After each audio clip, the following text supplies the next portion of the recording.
আসসালামু আলাইকুম রহমতুল্লাহি ওবারাকাতুহু। সম্মানিত প্রিয় বন্ধুগণ, আজকে খুবই একটি গুরুত্বপূর্ণ বিষয় নিয়ে উপস্থিত হইলাম। সে বিষয়টি হলো, যাদের পেনিস একদম নুয়ে পড়ছে, কোনোভাবে শক্ত হচ্ছে না, আপনি হস্তমৈথুন করে আপনার নিজের জীবন এবং যৌবনকে নষ্ট করে ফেলছেন। তো যৌন রোগের মধ্যে সবচাইতে বড় রোগ হচ্ছে হস্তমৈথুন করা। এই হস্তমৈথুন করলে আপনার লিঙ্গ একদম ছোটো হয়ে যাবে, লিঙ্গের রগগুলো একদম নিস্তেজ হয়ে যাবে, আপনার পরবর্তী সময়টা অনেক দুঃখের যাবে। এই জন্য সম্মানিত যুবক ভাইদেরকে বলবো, আপনারা এই কাজ থেকে একদম বিরত থাকবেন। এটা একদম জঘন্য কাজ। তো আজকে আমি এমন একটি রেসিপির কথা বলবো, এমন একটি বেশওয়াজের কথা বলবো। এই বেশওয়াজটি যদি আপনি খেতে পারেন, তাহলে আপনার পেনিস লিঙ্গ একদম শক্ত হবে, আপনি প্রিয়জনকে দীর্ঘ সময় দিতে পারবেন, আপনার বীর্য স্তম্ভ হবে। তো আমরা দেরি না করে মূল আলোচনায় চলে যাই। এই বেশওয়াজটি আমরা কিভাবে তৈরি করব, এর বিস্তারিত বলে দিব ইনশাল্লাহ। দেখুন, আল্লাহর উপর ইয়াকিন রেখে, বিশ্বাস রেখে আমাদেরকে আমল করতে হবে, কাজ করতে হবে। আল্লাহ পাক রব্বুল আলামিন যদি আমাদের রোগ দূর না করেন, পৃথিবীর কোনো মানুষ আমার আপনার রোগকে কখনোই দূর করতে পারবে না। দেখুন, আল্লাহ পাকের কাছে আমাদেরকে রোগ সম্পর্কে চাইতেও হবে। 2-4 রাকাত নফল নামাজ পড়ে যদি আল্লাহ পাকের কাছে চাই, তাহলে আল্লাহ পাক রব্বুল আলামিন কখনোই আমাদেরকে খালি হাতে ফেরাবেন না। অবশ্যই অবশ্যই আল্লাহ পাক রব্বুল আলামিন আমাদেরকে দিবেন। আল্লাহ পাক নিজেই বলছেন যে আমার রহমত থেকে কখনোই নৈরাশ হয়ে যেও না।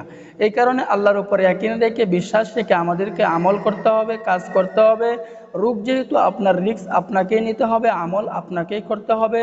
কে কি বলল সেদিকে আপনাকে কর্ণপাত করলে হবে না। তো এই বেশওয়াজটি তৈরি করতে হলে আমাদেরকে 3টি উপাদান সংগ্রহ করতে হবে। 1 নম্বর উপাদান আমাদেরকে সংগ্রহ করতে হবে কাঁচা হাঁসের ডিম। একদম হাঁসের ডিম, ওটা কাঁচা থাকতে হবে। কাঁচা হাঁসের ডিম আমাদেরকে সংগ্রহ করতে হবে। 2য় নম্বরে আমাদেরকে সংগ্রহ করতে হবে মধু। তো 3য় নম্বরে আমাদেরকে সংগ্রহ করতে হবে দুধ। এই দুধটাও একদম কাঁচা খাঁটি গরুর দুধ হতে হবে। তাহলে 3টি উপাদান: 1 নম্বর ডিম, 2য় নম্বরে মধু, 3য় নম্বরে দুধ। এই 3টি উপাদান দিয়ে আজকে আমরা এই রেসিপিটি বা বেশওয়াজটি তৈরি করব। অত্যন্ত গুরুত্বপূর্ণ একটি বেশওয়াজ। একবার খেলেই দেখবেন আপনার ভিতরে অনেক পরিবর্তন চলে আসবে। তো আমাদের প্রথমে কাজ হচ্ছে, আমরা ছোটো একটা পাত্র নেব। ছোটো একটা পাত্র নেওয়ার পর ওই পাত্রের মধ্যে আমরা ডিমটা, কাঁচা ডিম ভেঙে দিয়ে দিব।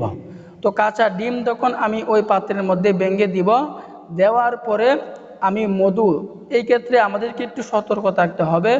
বাজারে কিন্তু অনেক ভেজাল মধু পাওয়া যায়। এই ভেজাল মধু থেকে আমাদেরকে সতর্ক থাকতে হবে। একদম খাঁটি ক্লিন মধুটা আমাকে সংগ্রহ করতে হবে।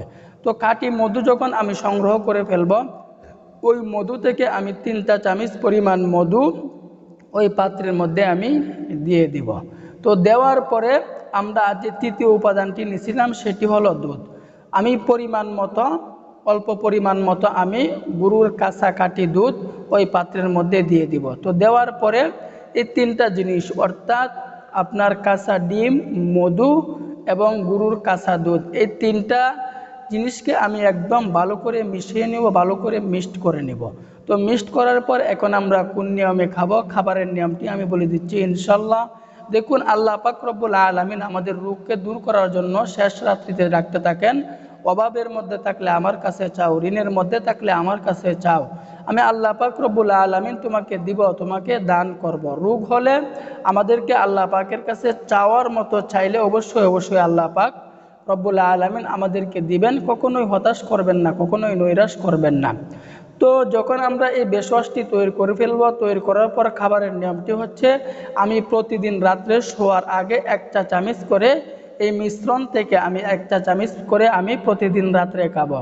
এভাবে যদি আপনি 1 মাস পর্যন্ত এভাবে খেতে পারেন, দেখবেন আপনার ভিতরে এত পরিবর্তন চলে আসবে, আপনি অন্যকেও খাওয়ার জন্য উৎসাহিত করবেন।